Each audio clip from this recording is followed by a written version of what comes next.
I am here to deliver you some fantastic news. It looks like veganism, vegan foods are on the out. They're not popular anymore. They're not in vogue. But my only question, can vegans go with it? Because we all know that vegans are the most insufferable group of people. Worse than the Palestinian flag wavers, worse than the LGBT crew. I mean, they're probably all one in the same, let's not lie. But the vegans have got to be the worst. The arrogance of these people, oh my gosh. But they have been brought down to earth. They've been brought down a peg, which is exactly what they needed. Okay, let me tell you the story. There's this vegan restaurant in the UK called Noma's Gastro Bar. I don't know why you would call a restaurant gastro bar. It's got the worst connotations, but hey, they're vegan. They don't have many of those brain cells. So this restaurant has been around for a little while, 100% vegan. The owners are vegan. It's a husband and wife couple. They have been doing okay, but in the last couple of months, they've really struggled. They aren't able to pay their bills anymore. They aren't able to pay their staff. And like true entrepreneurs, which I'm going to give them credit for, they have had to pivot.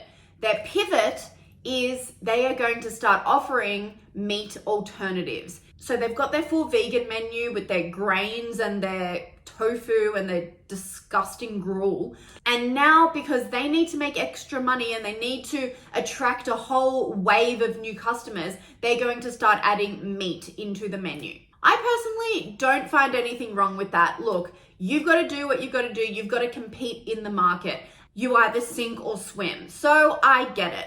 But the vegans don't get it. There has been massive backlash, and even the vegan owner is like, guys, I'm on your side, but I really need this restaurant to survive for my livelihoods. This is the only thing that this husband and wife couple does to feed their family and to keep a roof over their head. So they need to do everything that they can. Because of course vegans have no idea how the real world works. They think that you can just open a restaurant, have no customers, and still manage to make a profit and pay your staff a living wage. No, sorry guys, that's not what happens. So the vegans have gone crazy. They said it's a betrayal. They're saying that they're going to boycott the restaurant. But these people are so dumb. Because it was their fault. It was these vegan people's fault in the first place that restaurant is going under. He had an entire vegan menu and they didn't go. So what do they think was going to happen? They don't actually realize that for a vegan restaurant to triumph and to succeed, that they need to attend the restaurant and eat the food and pay the bill. That's how economics works. That's how business works.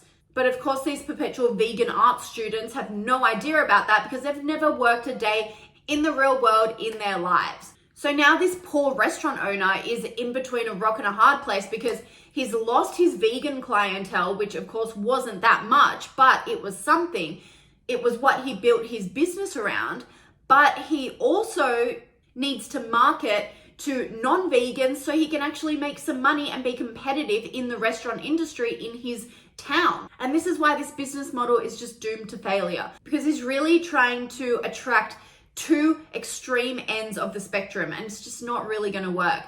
And the problem with vegans is they're so self-righteous that they won't even be seen dining next to a non-vegan because they think they're so above them. They think there's such a chasm between a non-vegan and a vegan, and the two shall never mix.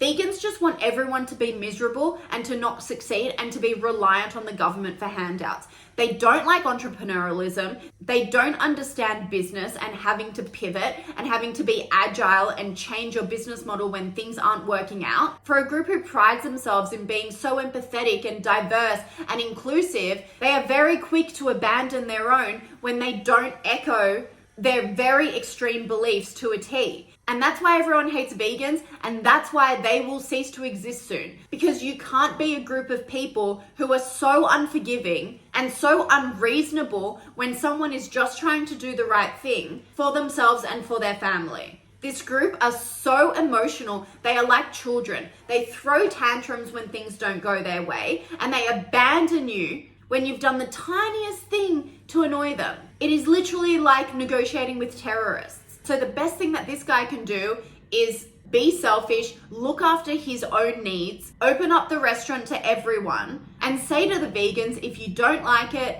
don't come here.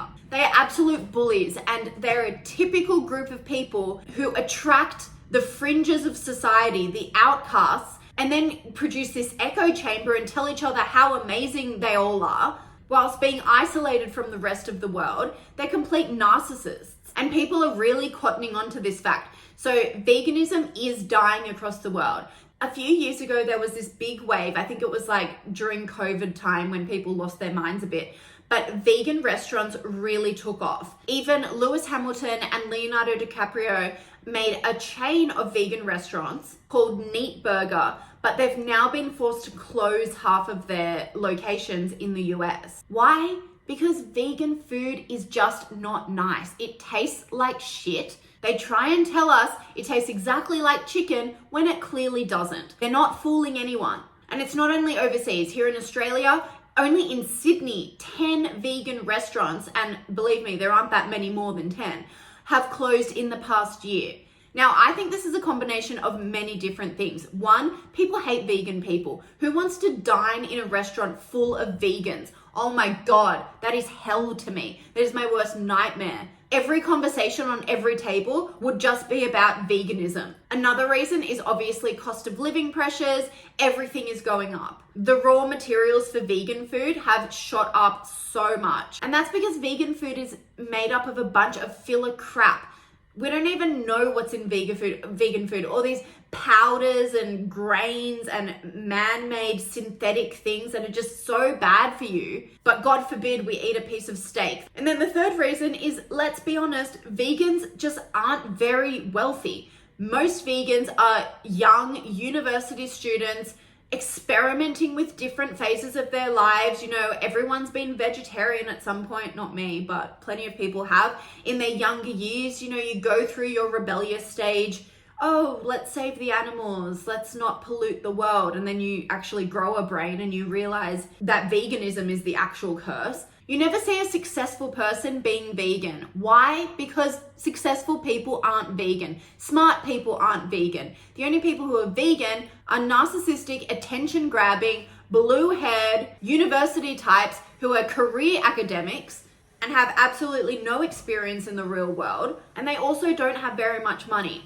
So they're not going to go out to vegan restaurants every night of the week because they simply don't have that disposable income. They're at home eating 2-minute noodles. No chicken salt, of course. So these poor restaurants who have to rely on this patronage are doomed to fail. Now, this isn't to say that plant-based diets aren't popular. Actually, there has been research that shows that 1/3 of Australians are opting for more of a plant-based diet. Now, that doesn't mean they're vegan. That means that they're going to swap out a steak for a salad one night of the week. And that's great, especially in a country that is so reliant on beef, lamb, chicken as their staples. It's great to have a balanced diet. But veganism is a leap into the extreme of that, and people are not wanting it. And the reason that these restaurants are going broke is because people do want healthier alternatives, but they want to go to a restaurant and instead of ordering a steak, they're going to order a salad. And they don't need to go to a vegan restaurant to do that. Veganism has just given itself such a bad reputation, and it goes so far beyond the food. It's the character of the people in this group. It's become a cult that very, very few people want to be part of unless you're a complete freak. So by all means, let's, as a society, push alternatives to having meat every night of the week, but we don't have to have vegan restaurants to do that. Veganism isn't as healthy as the cult suggests. Even fast food chains like McDonald's or Starbucks or Pizza Hut are bringing in vegan alternatives, but people are really cottoning on to the fact that these aren't actually healthy. The major supplier of the vegan food in these fast food chains, which is Beyond Meat, is actually taking massive losses. So in 2021, when veganism was at its peak and all the rage, they had a turnover of $460 million, which is pretty good. In 2024, they are projected to have a turnover of $330 million. They've lost over $100 million of revenue in just a couple of years. And that's because people are realizing that to be healthy, you don't have to be vegan. You don't have to be extreme. You don't have to fill your diet with these toxic fillers that are imported from different countries where we have no idea what's in them. You can simply have a salad and be completely healthy, and then balance it with different types of meats on all different days of the week. And I know people are vegan because of other reasons like animals, but I also think people are waking up to that. It is very possible to be a humane carnivore.